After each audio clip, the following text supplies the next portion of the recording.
Hello, this is Principles of Government Section C lecture. Our prioritized standard is Government Civics 8. Objectively, we're going to analyze the significance of the Federalist Papers and the Bill of Rights and the struggle for the ratification of the Constitution. On September 17, 1787, the delegates of the convention approved the final version of the Constitution, yet for it to become the supreme law of the United States, it had to be ratified by at least 9 of the 13 states. In each of the 13 states, two groups emerged: the Federalist, which were those that favored ratification, and the Anti-Federalist, which were those that opposed ratification. The Federalists stressed the weaknesses of the Articles of Confederation and argued these problems could only be overcome through this new government, which were led by people like James Madison, Alexander Hamilton, John Jay, many others who attended the Philadelphia Convention. The Anti-Federalists criticized that the Constitution greatly increased the powers of the central government and lacked a Bill of Rights, and they were going to be headed mostly by Thomas Jefferson and also well-known Revolutionary War figures, people like Patrick Henry, Richard Henry Lee, John Hancock, Samuel Adams, among others.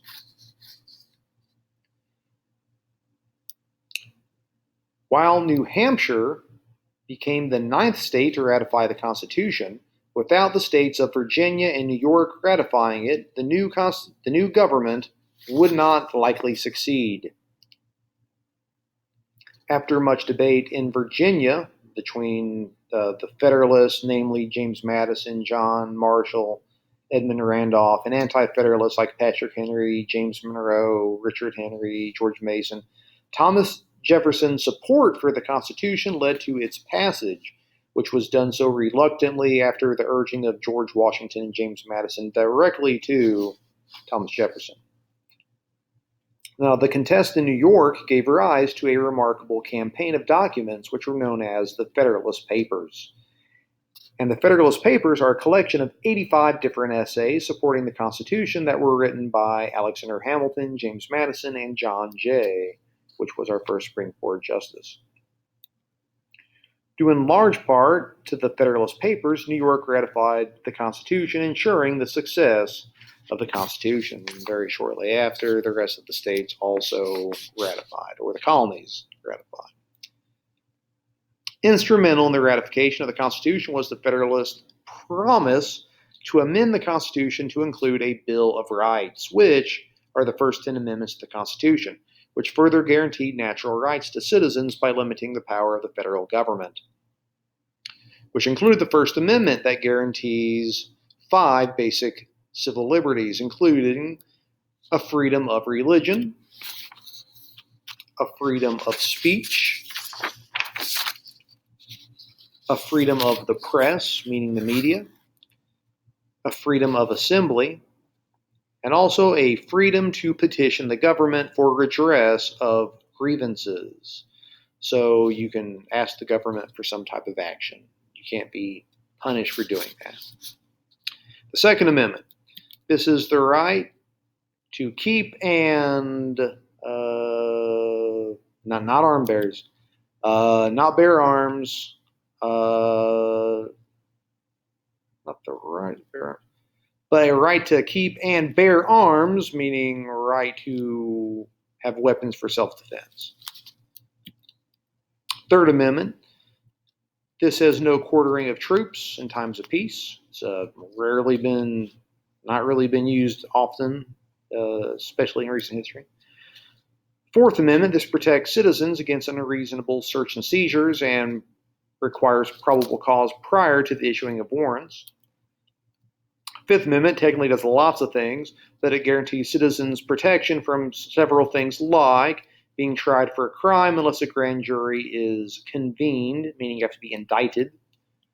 Also protects against double jeopardy, meaning being tried for the same crime twice.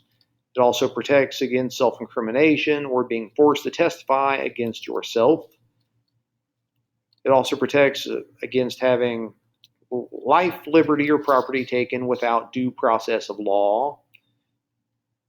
And finally, the Fifth Amendment says having private property taken for public use or eminent domain. without just compensation, meaning the government can't take your property, your land, whatever, unless they pay you to do so. Sixth Amendment, this guarantees citizens several rights in court proceedings, like, for instance, a speedy and public trial, also a trial by an impartial jury. Also gives you the right to be informed of charges against you and confront those accusing you in court. It allows you to obtain witnesses for your defense and also have the assistance of an attorney for your defense. And the Seventh Amendment, this guarantees the right to trial by jury in civil cases.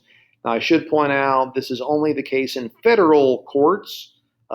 States are not required to have jury trial at the state level. Eighth Amendment, this protects against excessive bail, fines, and also cruel and unusual punishments. The Ninth Amendment states that you have rights that are not actually listed in the Constitution, meaning that just because a right isn't in the Constitution does not translate to you don't also have that right too.